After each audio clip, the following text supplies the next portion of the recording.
বিনা বাক্য ব্যয় বিজেপি নেতার মাথা ফাটালো দুষ্কৃতীরা, কাঠগড়ায় তৃণমূল আশ্রিত দুষ্কৃতীরা। ঘটনার সূত্রপাত হয় দুপুর 1:30 নাগাদ।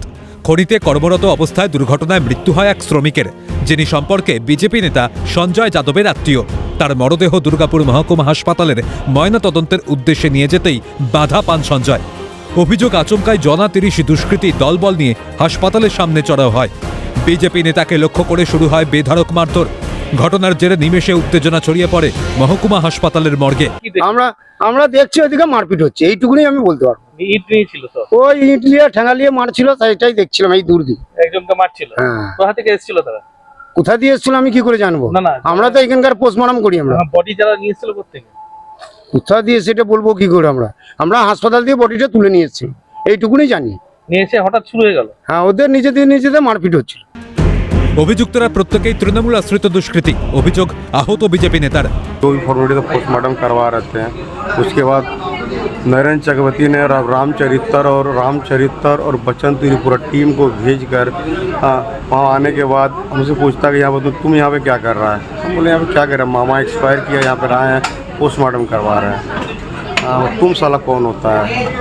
बोले मामा एक्सपायर किया, यहाँ पर आएंगे नहीं। बोलते नहीं। इतना बोलने के बाद लोही ईंटा से और डंडा से मारपीट करना स्टार्ट कर दिया। उसके बाद हमको समझ में नहीं, हम गिर गए। वो लोग 50-60 आदमी था वो लोग। খবর পেয়ে হাসপাতালে যান বিজেপি নেতা জিতেন্দ্র তিওয়ারি। মারের বদলা মার হবে, পাল্টা হুঁশিয়ারি জিতেন্দ্র তিওয়ারির। সোশ্যাল কাজ করলো, সোশ্যাল কাজই হলো রক্ত ঝরানো। রক্ত ঝরিয়েছে আজকে, ওর কাছে তো এর চেয়ে বেশি আশা কিছু করা যায় না। এবং এরাই তো শেষ কথা বলবেন। এবং আমি এটুকু বলবো, যারা অত্যাচার করছে তারা অন্তত হরলিক্স খেয়ে রাখো ভাই। কেন মনে করো 26-এর পর তোমাদেরকে বরদাস্ত তো করতে হবে। তুমি যতটা মারলে ভাই, তো যে মার খাচ্ছে সেও তো হয়তো নাও ছাড়তে পারে না। তো হরলিক্স খাও, মারো, ঠিক আছে, আরও আমাদের লোক মারো, আরও রক্ত ঝরিয়ে দাও, কিন্তু নিজেও আঙ্গুর খাও। অভিযোগ অস্বীকার করে পাল্টা সাফাই তৃণমূলের। তবে জিতেন্দ্র তেওয়ারির কথা মূল্যহীন কথা, ওটা পুরোপুরি রাজনৈতিক কথাবার্তা। ওই কথাবার্তার আমরা কোনো গুরুত্ব দিই না। ওই কথা যা বলছে বলুক, সেটা তার নিজের ব্যাপার।